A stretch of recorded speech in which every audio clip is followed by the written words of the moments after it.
Taiwan's cabinet plans to set legal limits on physical punishment for children. 父母亲不是说不能管教小孩，但是我们希望能够用正向的方式。Social media is doing harm to our children. Australia approves a ban on social media for users under the age of 16, with mixed reactions. Former President Ma Ying-jeou brings together Taiwanese and Chinese students and faculty for a cultural exchange. Plus, the civil war in Myanmar brings devastating effects to the country's once booming garment industry.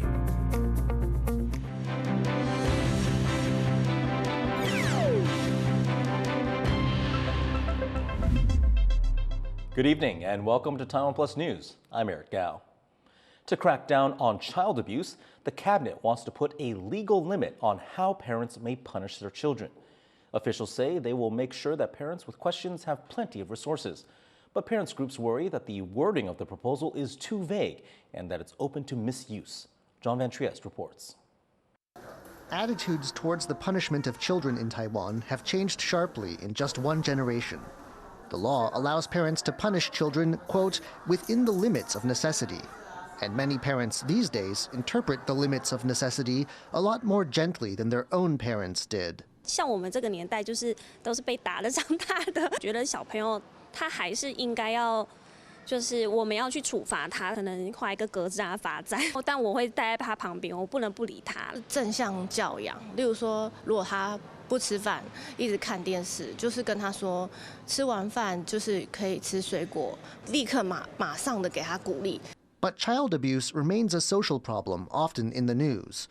And the cabinet wants to set legal limits to how far parents can go.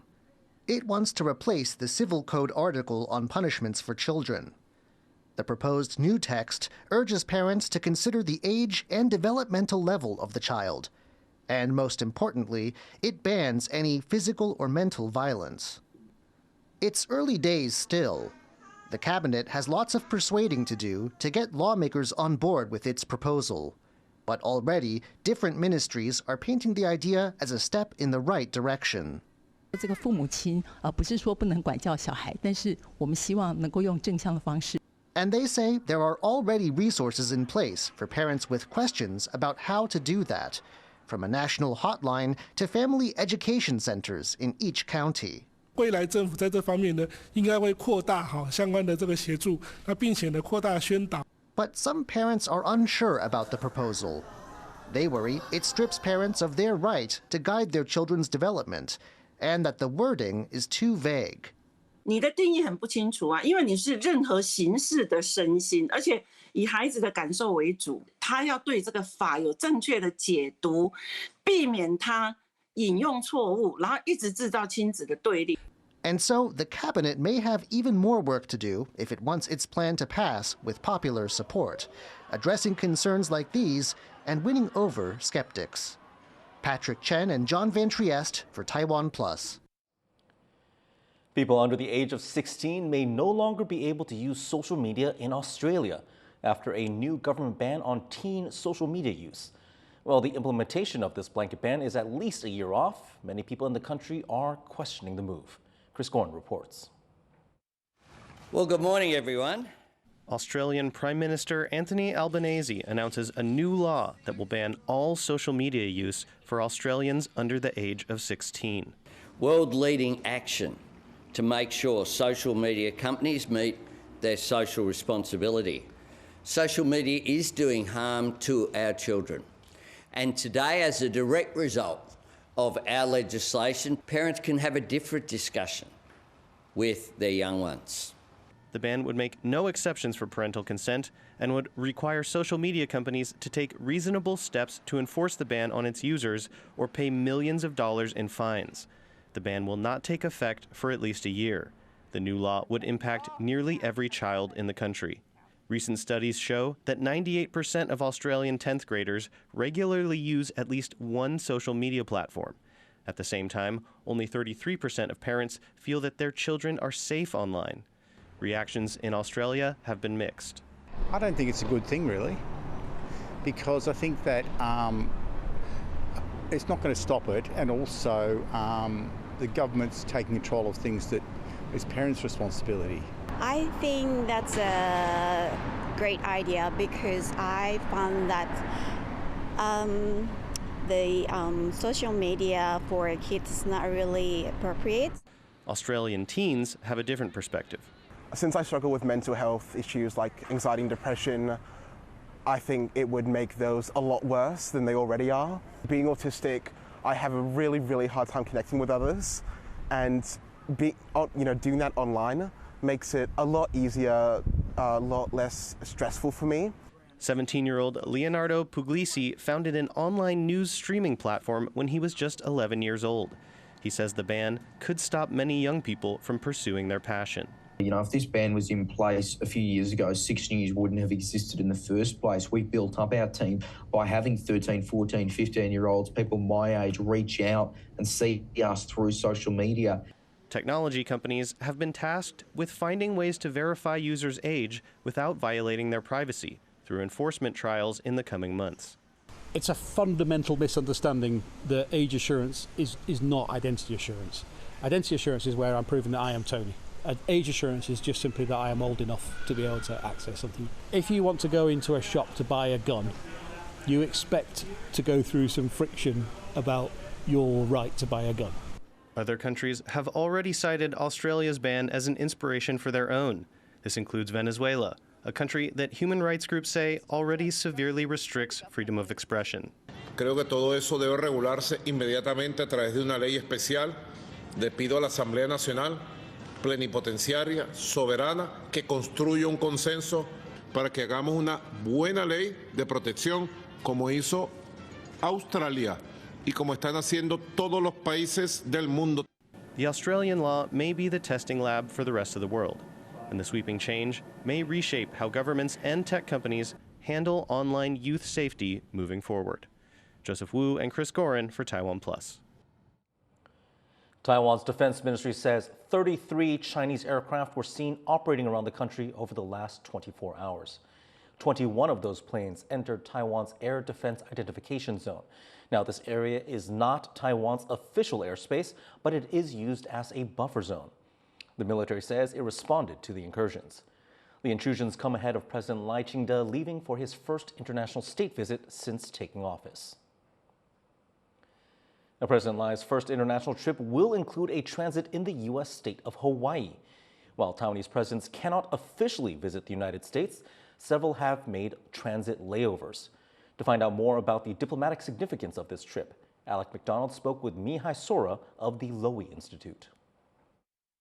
We now know that President Lai will make a transit in Hawaii.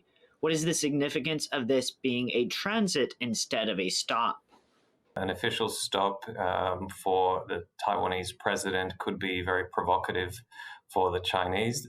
China has a policy of discouraging where it can any such official interaction. So calling it a transit, or in effect having a transit rather than an official meeting, is a way to accommodate that level of political interaction without provoking a counter-reaction from official Chinese sources. How do the current political tensions compare to when President Tsai Ing-wen made her transits in the United States? It's a mixed picture in the sense that on the one hand, you have very recent high-level interactions between Jake Sullivan and Chinese counterparts. That's on the one track. On the other track, of course, we see an escalation in Chinese provocations in contexts such as the South China Sea, certainly looming as a backdrop over this visit and over foreign policy for the next couple of years will be incoming US President Donald Trump and his own positions on China, on Taiwan, and other regional points of friction. So I'd say this is an important visit. The transit stop will be an important occasion to discuss with a like-minded country regional and global security. Following his transit in Hawaii, President Lai will continue to the Marshall Islands, Palau, and Tuvalu. What sort of diplomatic confidences might Taiwan be able to give to these nations during this trip? Well, Taiwan has it's a small scale, but a very effective program of bilateral development cooperation in these three countries. Taiwan has strengths in providing technical capacity building programs in health, in agriculture. In this case, we're seeing a thematic focus on maritime domain awareness. So perhaps the president will be in a position to offer additional Taiwanese resources for these Pacific countries to police or to manage their marine resources and to improve their maritime domain awareness. It's these sorts of development activities that add ballast to that relationship. Of course, the key significance is the political nature of it, that Taiwan is sending their highest political representative. It's not a trip that a Taiwanese president makes very often, so maintaining that political relationship with his peers is very important. That was Mihai Sora, director of the Pacific Islands program at Australia's Lowy Institute. Taiwan's presidential office has thanked the British Parliament for passing a motion supporting the country. That motion rejects China's use of United Nations Resolution 2758 to claim sovereignty over Taiwan. China says that resolution transferred Taipei's UN seat to Beijing in 1971, and so means the global body recognizes Taiwan as part of China. The British Parliament rejected that stance, saying the resolution does not address the political status of Taiwan. The European Union and Canada have passed similar motions in recent months. A group of Chinese students, faculty, and even Olympic gold medalists visited a Taipei university to foster communications between Taiwanese and Chinese young people. Cadence Quaranta was there. A group of students and faculty from China's top universities are here at this college in Taipei as part of a 9-day tour for young people from both sides to participate in exchanges. This morning, they joined an event aiming to use music as a form of cross-strait communication with performances from Chinese students.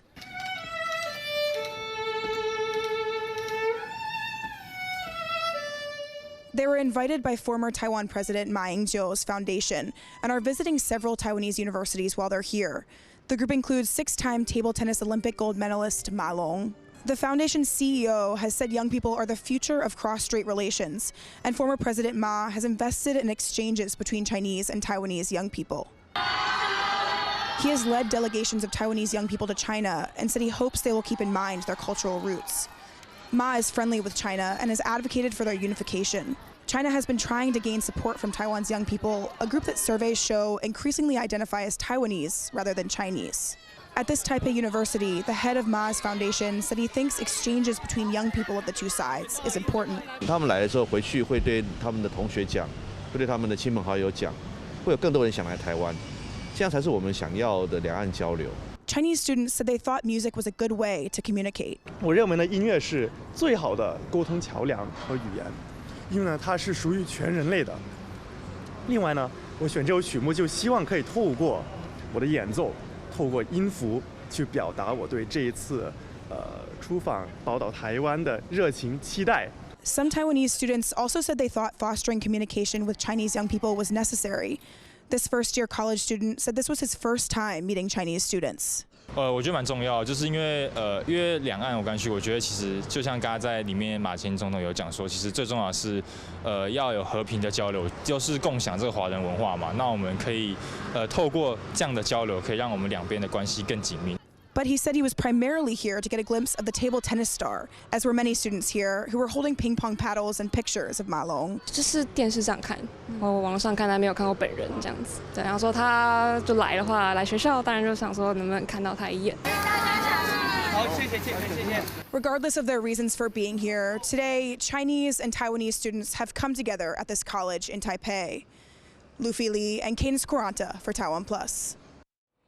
A screening of a film on alleged harvesting of prisoners' organs by China is getting police protection after an online threat.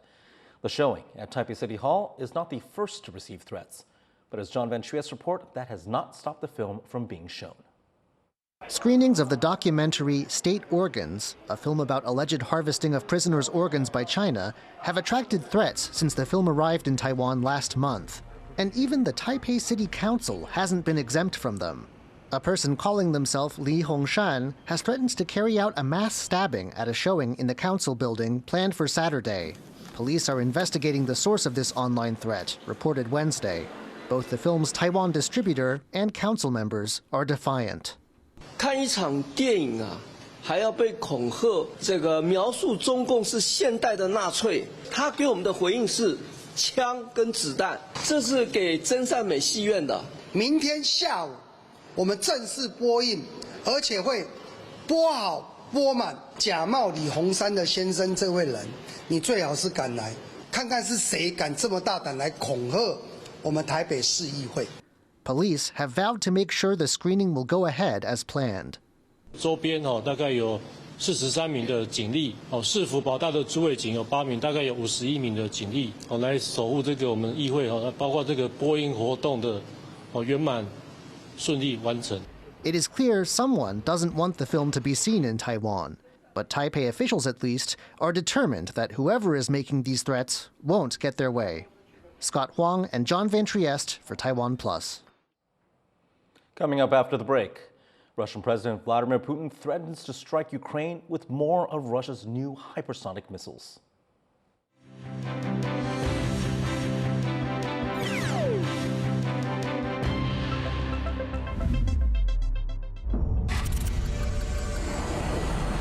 I want competition with China, not conflict. The entire world has great interest in keeping Taiwan's chip industry functional. So the silicon shield that supposedly has been protecting Taiwan. How many years the TSMC can still maintain its competitive edge? What do you see as the next big shift in the semiconductor industry? Taiwan's take on global headlines. All that matters, TaiwanPlus.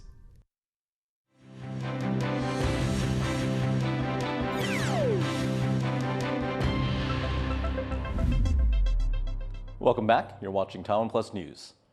Russian President Vladimir Putin is threatening to carry out missile strikes on decision-making centers in Ukraine.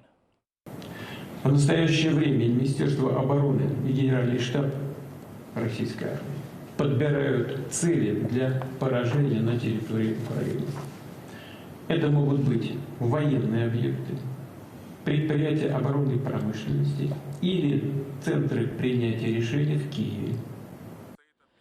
Putin made the statement after Russian forces carried out a strike on Ukraine's energy grid, leaving over 1 million people without power. Moscow said the attack was in retaliation for Ukraine's first ever use of U.S.-supplied ATACMS missiles on Russian territory. Putin also announced plans to ramp up production of advanced missiles for future strikes on Ukrainian targets. South Korea scrambled fighter jets after Chinese and Russian military aircraft entered the country's air defense identification zone. Seoul says a total of 11 military aircraft entered South Korea's ADIZ over a period of 4 hours on Friday, but they did not enter the country's airspace. Similar incidents have happened a number of times in recent years. Now, the ADIZ is not South Korea's sovereign territory, but it is an area where aircraft are monitored for security purposes. Russia and China do not recognize South Korea's ADIZ. Reuters is quoting sources as saying that U.S. President-elect Donald Trump will seek to reopen talks with North Korean leader Kim Jong-un after he returns to office. But North Korea recently said that past talks with the U.S. have only revealed hostility towards Pyongyang. To learn more about what Trump's approach to North Korea could look like in his second term, our reporter Otto Brar spoke to Edward Howell, who lectures on international relations at the University of Oxford. Sources have told Reuters that President Trump, after inauguration, wants to hold direct talks with North Korean leader Kim Jong-un. What does Trump want to achieve? I think Trump is very keen to distinguish himself from previous administrations. And I also think that Trump will want to give the impression that he can successfully resolve the North Korea problem, much like his attitude towards Ukraine, for instance, particularly at a time when, for the last 4 years, relations between North Korea and the West really have plummeted to a low point. Kim Jong-un recently said that past talks with U.S. confirmed Washington's unchangeable hostility towards Pyongyang. Would Kim even agree to meet? Kim Jong-un will want to go into any form of meeting, not least with the United States, wanting something. We must remember that he has done all of this before. The first time round in 2018, 2019, Kim Jong-un had not negotiated with Trump before. He's now had experience two and even three times of meeting with the US president and working out and analyzing Trump's negotiating style. But I also think that the situation with respect to the North Korea problem has also changed quite significantly from 2018. We now see North Korea not even pretending to want to negotiate with other countries, particularly with South Korea, particularly with the United States. We've also seen North Korea make clear that its relationship with the South has also fundamentally changed in the rejection of reunification as a policy goal. So it's not just the fact that both sides will want to show something of import from any meeting. Kim Jong-un will want something tangible. US and allies have confirmed that North Korean troops are deployed on the front line of the war with Ukraine. Can Donald Trump make an offer to Kim Jong-un that would convince him to curtail ties with Moscow? Even if the Ukraine war were to end, the North Korea-Russia relationship, this renewed partnership, is likely to endure in some form. It may not be as intense as it is now, but it's not going to drop completely, in my view. Even if Trump were to offer a scaling down or cancellation of military exercises, or if Trump were to ease some sanctions, North Korea would still not fundamentally abandon its ultimate goal, which is to be recognized as a de facto nuclear armed state.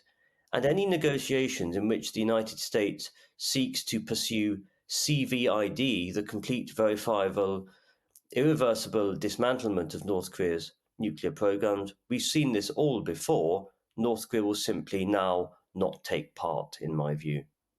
Or the alternative is that both leaders take part for a highly optical display of symmetry, much like we saw 6 years ago. That was Edward Howell, lecturer on international relations at Oxford University, commenting on a potential second meeting between Trump and Kim. After nearly 4 years of civil conflict, Myanmar's garment industry faces an uncertain future. Blackouts, inflation, and now the possibility of conscription have cast a shadow over what was once the most promising industry for one of the world's poorest countries. Bryn Thomas reports. The garment sector is one of a few bright spots in Myanmar's war-ravaged economy. According to the country's Commerce Ministry, its mills generated over $3 billion last year, counting on big brand customers like Adidas and H&M. However, for workers like YY, who earns just over $3 a day working 12-hour shifts in Yangon, even basic necessities remain out of reach after she sends money back to her parents in Rakhine State.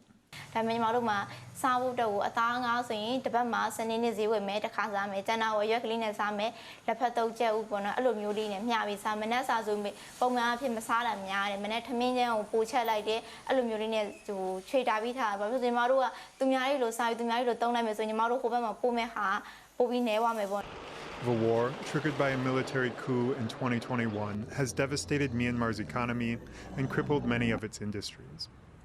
Although now largely confined to remote rural areas, the conflict has caused a sharp rise in the cost of living in urban centers.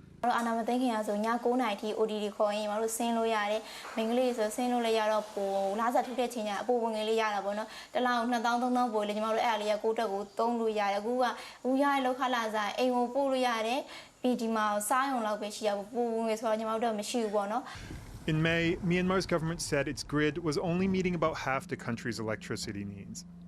As a result, companies like Marks & Spencer and Zara owner Inditex have left the country due to operating difficulties, and companies like H&M say they're phasing out operations. In the end, even keeping factories running is proving a challenge.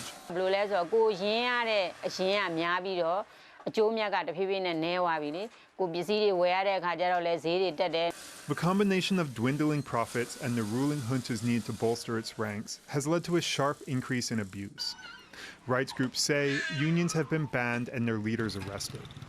And then there's the threat of conscription, which the junta began enforcing this year. Although women are currently exempt, many factory workers worry they won't be able to pay the bribe if they're called up.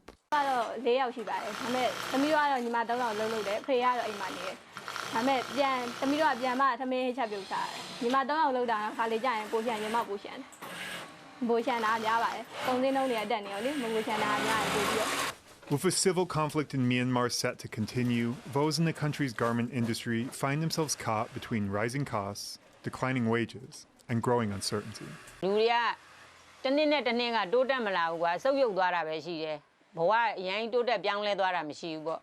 What was once a rare bright spot in Myanmar's struggling economy now faces an increasingly dim future. Hank Xu and Bryn Thomas for TaiwanPlus. Finally, in sports, Taiwan has won another baseball championship with its Little League team beating South Korea 5-1 at the U12 Asian Baseball Tournament. This win earns Taiwan its 8th title in the tournament and successfully defends their 2023 championship. Taiwan capitalized on a wild pitch, errors by South Korea, and strong hitting to score all 5 of its runs in the first inning. And thank you for joining us this evening here on TaiwanPlus News. Finally, we take you to the Thanksgiving parades in New York and Chicago, with tons of people joining in the celebrations. I'm Eric Gao. Take care. Have a great weekend.